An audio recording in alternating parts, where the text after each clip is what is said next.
بسم اللہ الرحمن الرحیم۔ السلام علیکم ورحمۃ اللہ وبرکاتہ۔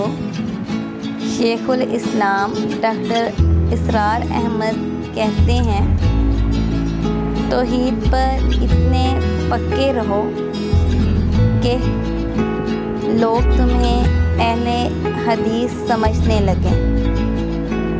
امر بالمعروف نہی عن المنکر، اور صحابہ کرام رضی اللہ تعالی عنہم سے اتنی محبت کرو کہ لوگ تمہیں دیوبندی سمجھنے لگیں۔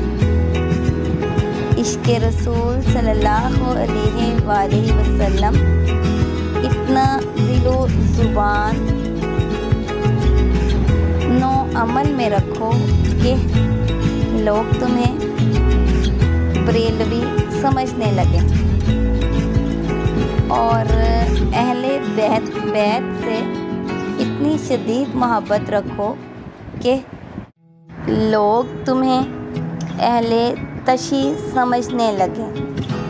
لیکن جب کوئی پوچھے کہ تم کس فرقے سے ہو تو کہہ دینا کہ میں مسلمان ہی ہوں، اور میں اللہ کی پناہ مانگتا ہوں۔ فرقہ واریت ہے۔